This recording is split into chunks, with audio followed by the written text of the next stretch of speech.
everybody. Back to Tim, part 3. High Names Vinyl, Part 3. We know what we're doing here with Robert Z. Yep, we got the Robert Z lottery going on, so let's get right into it. What album would you, if you could just, what album would you erase from the corners of your mind so you could hear it again? So I'm going to let you go first because you're the... Well, thank you. It's my channel. I appreciate you letting me go first. So, I actually had to give this one some thought because music is such a shared experience for me that, listening to stuff and you just kind of remember, sharing that with friends. Like I had thought, like a Jimi Hendrix record like Axis Bold as Love, which is one of my favorite records of all time. I thought, One of those. Black Sabbath's debut record. I mean, when you get that storm that's coming over Black Sabbath, and you get that intro of that Devil's Third chord progression, and just how freaky that was, and there was even some newer records that I was like, oh man, what would that be like to listen to it again? But they're all shared experiences. I would be losing those conversations with them and stuff like that. But this one for me, for some reason, was a little bit more personal. So, I've talked about the experiences I had and music education from my Uncle Jack and my Aunt Judy when I was growing up, and those were phenomenal to me. They really did educate me on a lot of great music. So I was the only other person outside of the two of them that was allowed to use the stereo, touch the stereo, anything at all. Like some of their best friends are like, nope, you can't do it.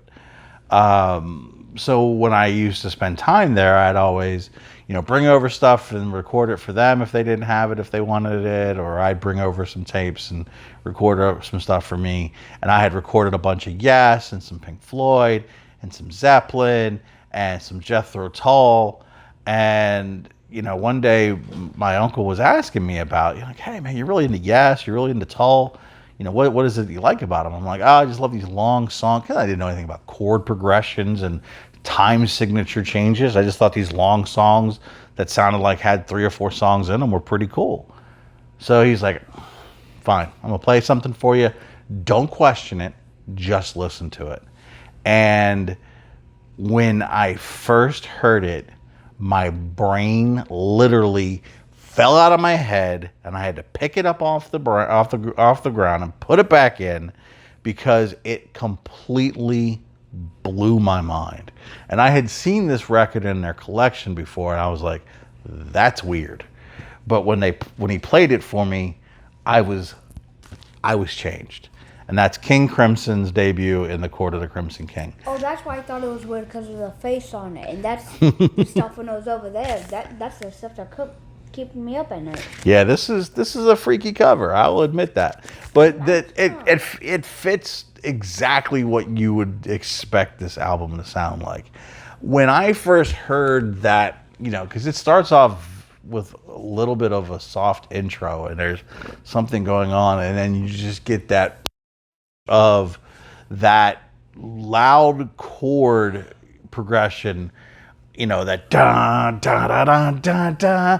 It hits you, and you're hearing the fuzzed out vocals in 21st Century Schizoid Man, and some of the dissonance, and it's like, does the sax player even know what key they're in? I mean, he's playing wrong notes, but it works, and it's like, oh my gosh. And it's like, the more and more you listen to this album, you just realize how manic and genius it was.